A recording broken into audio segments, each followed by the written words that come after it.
క్లాస్లో December prelims mains కొత్త class start అవుతుంది. ఈ నెంబర్కి కాల్ చేసి రిజిస్టర్ అవ్వండి. లిమిటెడ్ సీట్సే ఉన్నాయి. మంచువారి ఫ్యామిలీ ఫైటింగ్ లో రోజుకు కొత్త మలుపు తిరుగుతూ సస్పెన్స్ థ్రిల్లర్ సినిమాను తలపిస్తోంది. మంచు మనోజ్ ఇంట్లోని జనరేటర్లో మంచు విష్ణు చక్కెర పోస్తాడని ఆరోపిస్తూ సీసీటీవీ ఫుటేజ్ రిలీజ్ చేస్తూ పోలీసులకు ఫిర్యాదు చేశాడు మంచు మనోజ్. అయితే మంచు మనోజ్ ఫిర్యాదు నేపథ్యంలో ఆయన తల్లి మంచు నిర్మల పహాడి షరీఫ్ పోలీసులకు వివరణ ఇస్తూ తాజాగా లేఖ విడుదల చేశారు. ఆ లేఖలో నిర్మల డిసెంబర్ 14వ తేదీన తన పుట్టినరోజు సందర్భంగా పెద్ద కుమారుడైన విష్ణు మంచు జల్పల్లి ఇంటికొచ్చి కేక్ తీసుకొచ్చి సెలబ్రేట్ చేశాడు. దీనికి తన చిన్న కుమారుడైన మనోజ్ ఇంటికొచ్చిన విష్ణు ఫుటేజ్ ని బయటపెట్టి దాన్ని విష్ణు గొడవ చేసినట్టు లేనిపోని అభాండాలు వేసి పోలీస్ కంప్లైంట్ ఇచ్చినట్టుగా తెలిసిందే.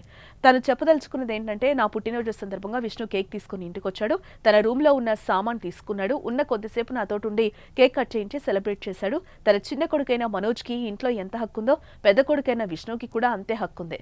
పెద్ద కొడుకైన విష్ణు ఎటువంటి దౌర్జన్యంతో కానీ మనుషులతో కానీ ఇంట్లోకి రాలేదు, గొడవ చేయలేదు. మనోజ్ కంప్లైంట్ చేసిన దానిలో నిజం లేదు. ఈ ఇంట్లో పనిచేసే వాళ్ళు కూడా మేము ఇక్కడ పని చేయలేమని వాళ్లేం మానేశారు. ఇందులో విష్ణు ప్రమేయం ఎంత మాత్రం లేదు. విష్ణు జల్పల్లి ఇంటికి వచ్చాడు, నా పుట్టినరోజు సెలబ్రేట్ చేశాడు. విష్ణు గదిలో ఉన్న తన సామాన్ను తీసుకున్నాడు, వెళ్లిపోయాడు. అంతకు మించి ఇక్కడ జరిగింది ఏం లేదు, మీకు తెలియజేయుచున్నాను అంటూ లేఖలో మనోజ్ తల్లి నిర్మలాదేవి స్పష్టం చేసింది.